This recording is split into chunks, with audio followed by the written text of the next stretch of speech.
All right, guys, let's check out this Arnold and Son Nebula. So big thanks to Nick and the whole crew down in Naples, Florida at Exquisite Timepieces for loaning this watch and a few others for me to check out and share with you guys. So full everything in the description down below. Full contact info, a direct link to their website for this watch.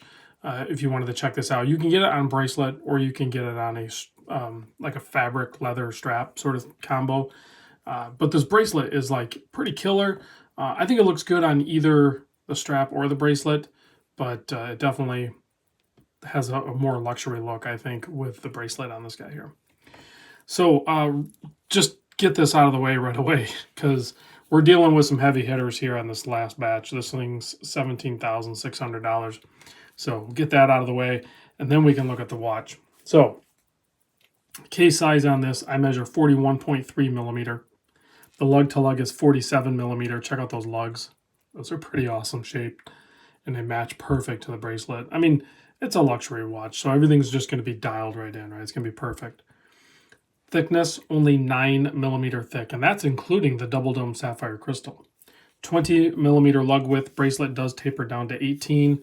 You have a very well done butterfly clasp here. So you have ceramic ball bearings in this thing, so they'll last forever. And then you have a double pusher here. It's not just a friction fit, so it definitely holds solid. This side is a friction fit, but easy enough to operate. Then you have a 6.5 millimeter crown that is signed. It makes it so it's easy to wind. This is a manual wind only watch, okay? It's an in-house movement. It's using the caliber A&S, Arnold and Son, 5101 open work, meaning that the movement is constructed with the dial. Like the dial is its base plate. It's part of the architecture, which does a couple things. Sure, it's a skeleton, but you can't see clean through it. I mean, like you can see through it, obviously, but really the focus here is not to be able to see through so much as it is to see the movement and the craftsmanship done within the architecture of this movement. So it has twin barrels. So that's what you see. I need to get a little pointer here. So that's what you see up here. These are the barrels, right?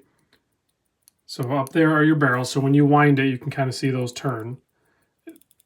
And that's how you hold the 90-hour power reserve, okay?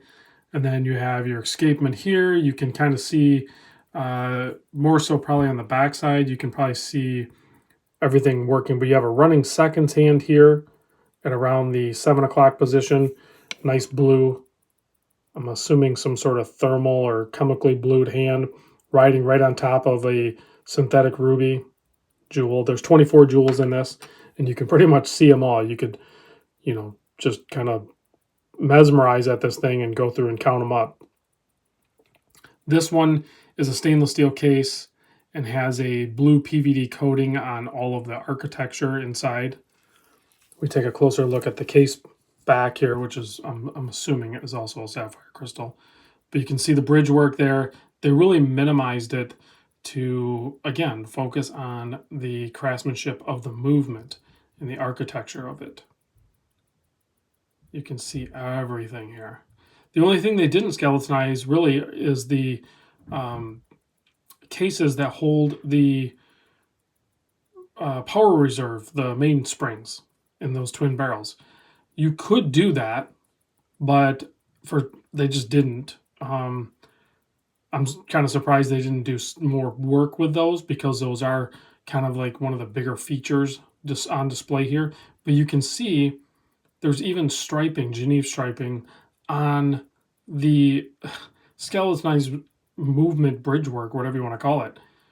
Even that is like worked up, and then it has a bunch of words and everything on it. So it is labeled. Actually, this one says it's the caliber.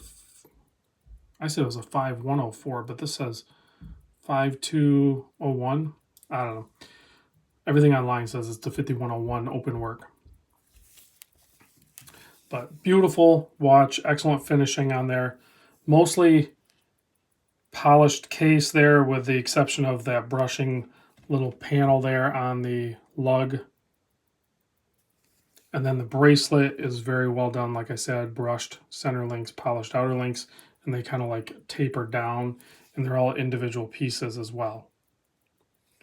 So really fine made watch here. Let me pop it on my 7¼ inch wrist. Water resistance, sure, I guess. 30 meters. Basically, don't get this thing wet. You know, you just paid like 17 grand for it. Don't jump in the pool with it. You madman. What are you thinking? Okay, here it is on wrist. I mean, this is like more of a dressy watch with.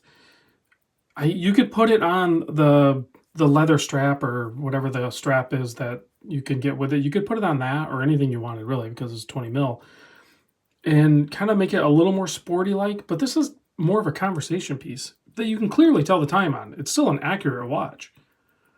Like it's not impossible to tell the time on this thing. Let's get that clear right away. It's still a watch, right? You can clearly see the hour and minute hand, and it does have that whole chapter ring on the outside there with applied indices for the hour markers. So you can still tell the time, no problem. Well, I mean, a little problem, but you can still tell the time. You get what I'm saying. No loom shot on this one, so there you go. Thanks for watching, guys. Big thanks to Exquisite Timepieces for sending this over. I'll catch you on the next vid.